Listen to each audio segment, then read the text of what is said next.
Hello बच्चों, आज के इस वीडियो में हम सीखने वाले हैं व्यंजन संधि पार्ट 4 में त संबंधी नियम। व्यंजन संधि के इससे पहले 3 वीडियोस ऑलरेडी अपलोडेड है, आप लोग जाकर इनको हमारे चैनल पे देख सकते हैं। आज की वीडियो आपके लिए बहुत उपयोगी होने वाली है क्योंकि इसमें व्यंजन संधि के जो त संबंधी नियम है उसको हमने सूत्रों के माध्यम से, लंबी लंबी परिभाषाएं आपको याद नहीं करनी है, बहुत ही संक्षेप में सूत्रों के माध्यम से आपको नियम याद करवा देंगे और साथ में उदाहरणों में उन नियमों को कैसे लगा रहे हैं ये भी आपको समझ में आ जाएगा। तो आपसे एक रिक्वेस्ट है कि वीडियो आप लोग पूरी देखिएगा। तो आइए शुरू करते हैं। पहला नियम है, यदि ता का मेल च या छ वर्ण से हो जाए, ता का मेल च या छ में से होगा तो क्या परिवर्तन होगा? इन दोनों का जब मेल होगा तो ता बदल जाएगा हमारा च में। हलंत वाला ता है, हलंत वाले चा में बदल गया, यानी कि ता का मेल चा से या छा से, इन दोनों में से किसी एक वर्ण से हो जाने पर ता बदल जाता है चा में, और चा या छा जो भी वर्ण यहाँ पे होगा वो as it is copied down हो जाता है। तो ये है रूल। रूल क्या हुआ? ता का मेल चा से हो जाए तो ता चा में और चा एज इट इज आ गया। ता का मेल छा से हो जाए तो ता बदल गया चा में और छा होगा ऐसे ही नीचे आ जाएगा। इन दोनों में से कोई एक वर्ण स्लैश लगाए, देखिएगा। तो नियम ये हो गया कि ता बदल जाता है चा में यदि उसका मेल चा से या छा से हो। उदाहरण देखते हैं। उत प्लस चारण, ये दो शब्द आपस में मिलेंगे, संधि करेंगे तो क्या शब्द बन जाएगा? तो पहले शब्द उत का अंतिम जो वर्ण है वो है ता। ता का मेल किससे होगा? दूसरे शब्द चारण के प्रथम वर्ण यानी चा से। तो जिनका मेल होना है उनका वर्ण विच्छेद करना है। वर्ण विच्छेद का मतलब स्वर और व्यंजन को अलग अलग करना है। तो यहाँ पे ता हलंत लगा है, ता है हमारा हलंत वाला, यानी ये इसमें कोई स्वर है ही नहीं, ये मूल व्यंजन ध्वनि है।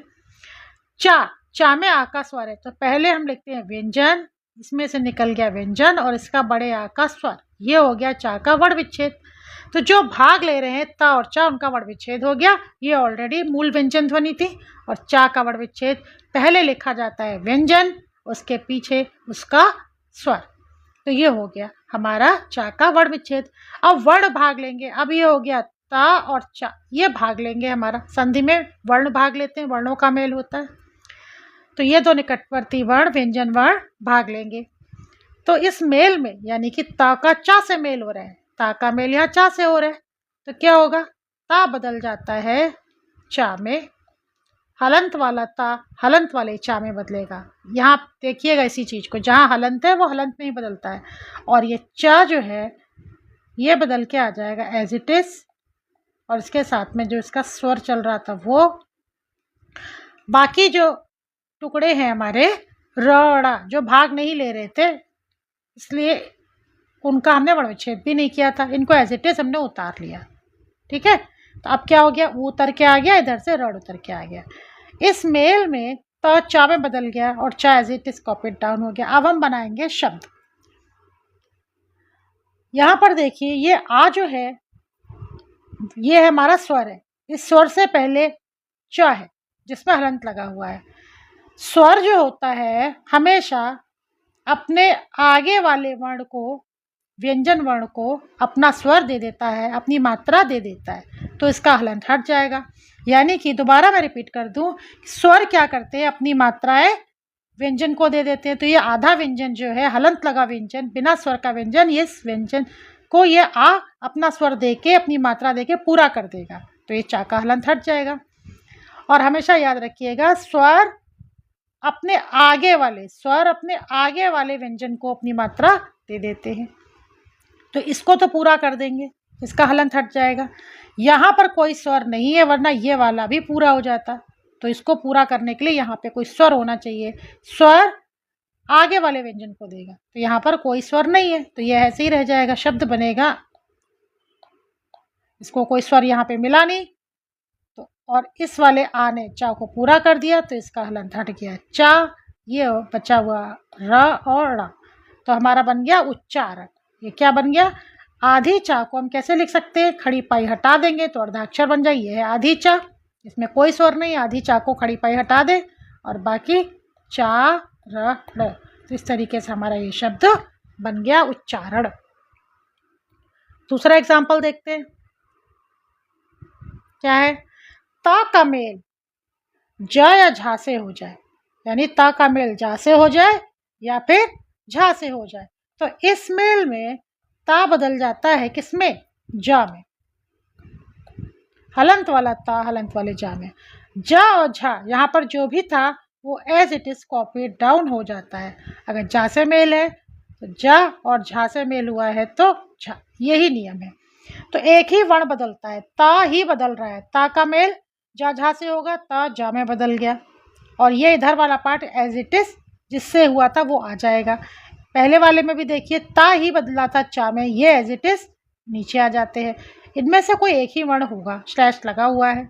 उदाहरण में देखते हैं, जब ता का मेल जा से होता है, या ता का मेल किससे हो रहा है? जा से हो रहा है, तो जो भाग लेंगे, जो वर्ण मेल कर रहे हैं उनका वर्ण विच्छेद कर दे। तो ये तो हलंत वाला ता है, यानी इसमें कोई स्वर नहीं है, यह मूल व्यंजन वर्ण है, मूल व्यंजन ध्वनि है। यहाँ पे ये आधी जा है बच्चों, ये आधी जा है। इस आधी जा को इसमें ऐसे करके हलंत भी लगा सकते हैं, तो ये भी आधी जा होता है। ये हो गया हलंत वाली जा। आपको समझ में आ गया होगा कि आधी जा और ये दोनों एक ही चीज है, ठीक है। इसका खड़ी पाई हटा देंगे तो इस तरीके वाला जा बन जाता है। तो हमने इसका रूप बदल दिया, आधी जा को ही लिखा है, और बाकी का टुकड़ा व ल ऐसे ही आ जाएंगे। इधर हमारा ऊ ऐसे ही रहेगा। जो भाग ले रहे थे ता और जा, उनको हमने लिख लिया। ये भी मूल व्यंजन ध्वनि, ये भी मूल व्यंजन। इन दोनों के बीच में मेल होगा। मेल में क्या होगा? ता बदल जाएगा। ता किस में बदल जाता है? जा में बदल जाता है। ये लीजिए, जा में बदल गया। हलंत वाला ता हलंत वाले जा में बदल गया। यहाँ पर जा भी हलंत वाला था, तो ये किससे बदल गया? ये एज इट इज रहना है, आपको पता ही है। और बाकी के टुकड़े तो भाग नहीं ले रहे थे, तो उनका वर्ण विच्छेद भी नहीं हुआ, इसलिए ठीक है। जो भाग लेते हैं उनमें स्वर व्यंजन अलग करते हैं। तो यहाँ पे ऑलरेडी दोनों हमारे व्यंजन वर्ण हैं, मूल व्यंजन ध्वनियाँ थी, कोई स्वर था नहीं। मेल के पश्चात ता बदल गया जा में, और ये जा as it is copy down हो गया अकॉर्डिंग टू रूल। अब शब्द बनाएंगे तो क्या करेंगे? इस आधी जा को पूरी करने के लिए यहाँ कोई स्वर नहीं है, इस आधी जा को पूरी करने के लिए कोई स्वर नहीं है, तो इसको ऐसे ही लिखना पड़ेगा। आधी जा को हम ऐसे लिख दिए, ठीक है। ये भी हमारी जा क्या है? आधी है, इसको भी ऐसे लिख दिए, और वह ला।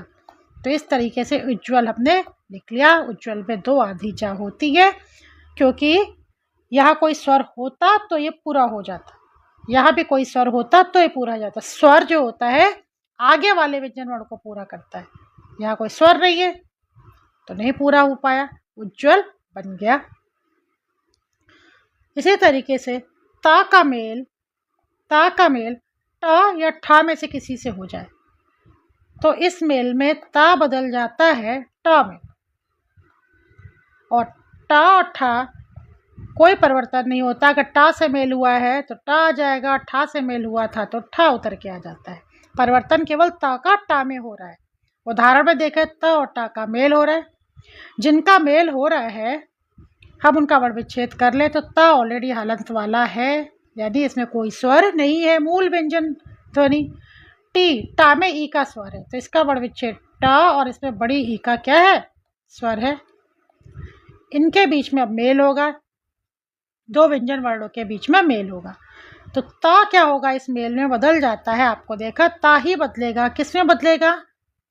टा में। हलंत वाले में ही बदलेगा। और बाकी के पार्ट, इसमें टा से मेल हुआ है तो ये टा कॉपी डाउन हो जाएगा। अगर ठा से होता तो ठा कॉपी डाउन हो जाता। अब बाकी जो बचे हुए चीज़ हैं वो लिख ली हमने। ये पार्ट उतर के यहाँ आ गया, क्योंकि ये भाग नहीं ले रहा है। इधर से ऊ उतर के आ जाएगा नीचे। जो भाग लेते हैं उन्हीं का वर्ण विच्छेद करना, उनमें मेल करना, उन्हीं में परिवर्तन होता है। बाकी अब सब उतार लिए, शब्द बनाएंगे। ये वाला स्वर अपने आगे वाले व्यंजन को पूरा कर सकता है। स्वर अपनी मात्रा आगे वाले व्यंजन को देता है। तो इसके ई के आगे है व्यंजन हमारा क्या? आधिटा। तो ये ई की मात्रा ले लेगा, बड़ी ई की मात्रा।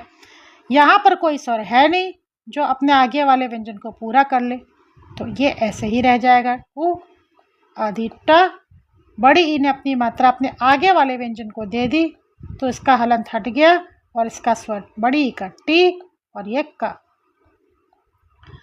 अब क्या हो गया, इसको दूसरे तरीके से भी लिख सकते हैं, ऊ आधी ट टीका उत्टीका, उत धन टीका उत्तीका। इसको दूसरे तरीके से क्या कह सकते हैं, ऊ, ये जो टा का हलंत हटा देंगे, टा का हलंत हटा दें तो इसको सपोर्ट कौन कर देगा, आगे वाला टा। तो ये आधी टा है, इसका हलंत हटा दिया, इसके नीचे ये वाला टा करके इसको, ये वाला टा इसको सपोर्ट कर रहा है। ठीक है, तो ये वाली टा गया और साथ में इसने अपनी मात्रा भी इसको दे दी। तो ये इसका दूसरा रूप हो गया। तो आपको ऐसे भी लिखा मिल सकता है, ऐसे भी लिखा मिल सकता है। तो हलंत हट गया, इस टा ने सपोर्ट किया, नीचे पूरी टा थी, बड़ी की मात्रा भी लग गई और इस तरीके से इसका दूसरा रूप उत्टीका हो गया, उत धन टीका उत्टीका। ता का मेल यदि ड या ढा में से किसी से हो जाए तो इस मेल में ता का जब ड ढा से मेल होता है तो ता बदल जाता है किसमें, डा में। हलंत वाले में ही बदलता है। और फिर ये ड ढा जो भी यहाँ पर होगा इसमें कोई परिवर्तन नहीं होगा, ड या ढा as it is copied down हो जाते हैं। चलिए देखते हैं उत धन डयन में कैसे हम इस रूल को लगाएंगे। तो पहले जो दो वर्ण मिलेंगे उनका वर्ण विच्छेद करना है बच्चों।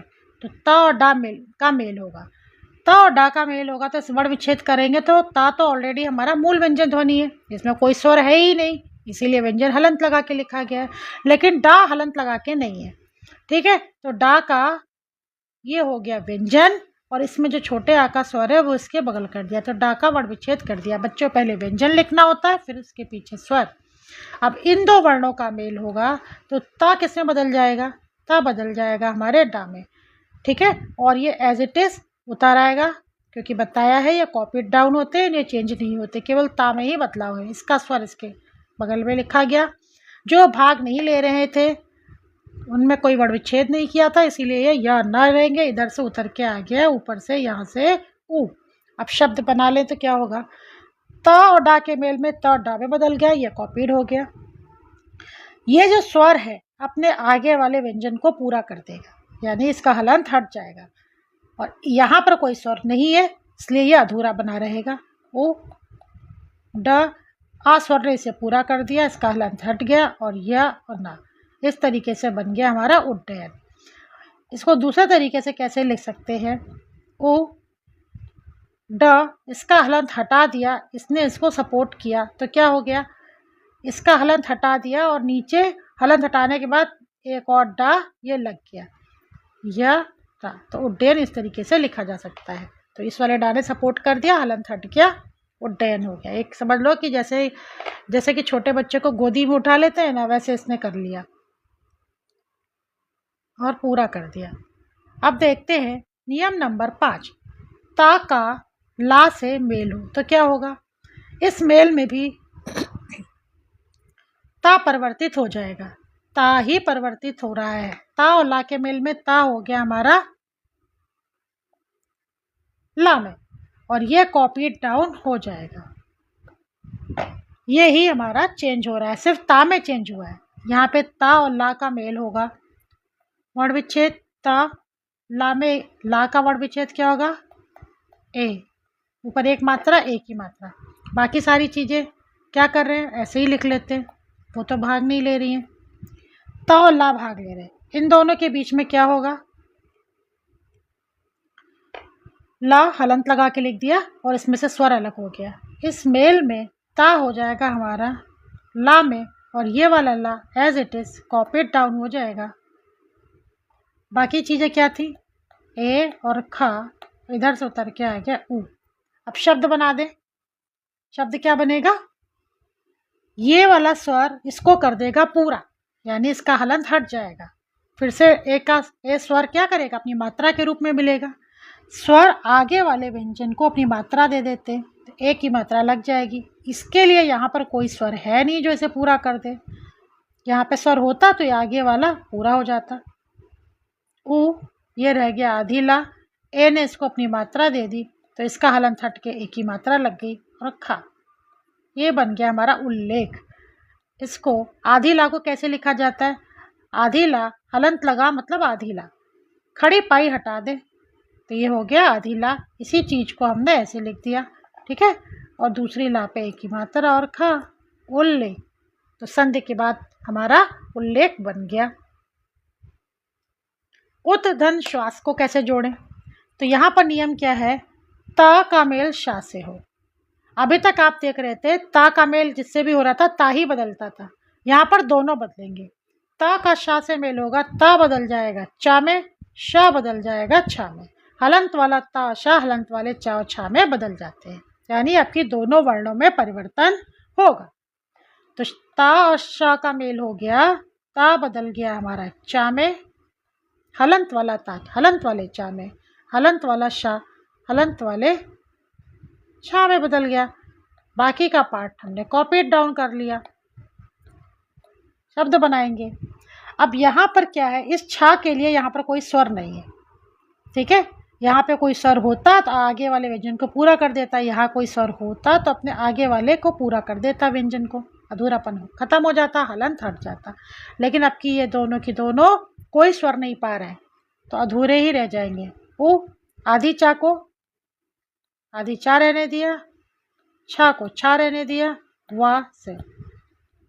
अब आधी चा को हम आधी चा भी कह सकते हैं, खड़ी पाई हटा देंगे तो यही हलंत वाला चा ऐसे भी लिख सकते हैं। छा को गोलाकार वर्ण है, इसको तो हम ऐसे काट नहीं सकते, तो इसको इसी तरह रहेंगे, वा स, उच्छ्वास। तो उत प्लस श्वास से बन जाता है शब्द उच्छ्वास। यहाँ पे दोनों वर्णों का परिवर्तन हुआ है। अब देखिए लास्ट नियम, ता का हा से मेल होता है, इसमें भी ता और हा के मेल में भी क्या होगा, दोनों ही वर्ण इसमें बदल जाते हैं, ठीक है। रूल नंबर 6 में भी दोनों ही वर्ण आपस में बदल रहे थे, देखिए ता भी बदल के चा हो रहा था, शा भी छा हो रहा था, इससे पहले सिर्फ ता बदल रहे थे। और रूल नंबर 7 में भी ता और हा का मेल होने पर इस मेल में ता धा में और हा धा में बदल जाता है, दोनों ही वर्ण मेल में बदल रहे हैं। उदाहरण देखते हैं, उत प्लस हार, तो ता और हा के बीच मेल हुआ, ता शुद्ध व्यंजन, इसका कोई वर्ण विच्छेद नहीं। हा में ये हो गया हमारा व्यंजन और इसके आगे है आ की मात्रा यानी स्व। अभी हा का वर्ण विच्छेद हो गया, बाकी पार्ट का कुछ वर्ण विच्छेद नहीं करना है, ये आपस में भाग ले रहे हैं। आपको रूल पता ही है, ता किससे बदल जाएगा, दा में, हा किससे बदल जाएगा, धा में। हलंत वाला हलंत वाले में ही बदलता है। अब शब्द बनाने के लिए क्या करेंगे, बाकी के टुकड़े जो है हमारे वर्ण उतार लेंगे उनको भी। यहाँ आ उतर के आ गया, यहाँ रा उतर के आ गया, तो हमारा बन गया ता से दा, हा से धा, उद्धार, ठीक है। इसे हम मिला के लिख दे उद्धार, लिख देते हैं उ द धा में क्या हो गया, आ का स्वर, स्वर आगे वाले को पूरा कर देगा, क्योंकि यहाँ पे स्वर है, स्वर के अपने आगे वाले व्यंजन वर्ण धा को पूरा कर देगा, तो इसका हलंत हट जाएगा और इसमें आ जाएगा आ का स्वर और रा, तो हमारा उद्धार ये हो गया, ठीक है। इसको दूसरी तरीके से भी लिख सकते हैं, हम दा का हलंत हटा के लिखना चाहें तो कैसे लिखेंगे, उ ये दा का हलंत हटा दिया और धा यहाँ लगा और धा की मात्रा लगी और रा, ये हो गया उद्धार। तो इस तरीके से भी उद्धार लिखा जाता है, यानी कि ये इसको सपोर्ट कर देगा, तो ये धा का हलंत हटेगा, धा इसके नीचे लगेगा और आ का स्वर आ गया, तो उद्धार या उद्धार दोनों तरीके से लिखा जा सकता है। तो यहाँ पर हमने ता के जो नियम पढ़े और उसमें उन नियमों को सूत्रों के रूप में उदाहरणों के माध्यम से हमने स्पष्ट करने का प्रयास किया है। आशा है कि ता संबंधी नियमों में अब आपको कोई दिक्कत नहीं होगी। उदाहरणों की अच्छे से प्रैक्टिस करिएगा और आपको व्यंजन संधि से संबंधित कोई भी अगर जानकारी चाहिए या कोई डाउट है तो आप मुझसे कमेंट सेक्शन में पूछ सकते हैं। उसको ध्यान से पढ़िए, समझिए और लाइक कीजिए। आपको पसंद आती है तो अपने दोस्तों में शेयर भी कीजिए। Thank you.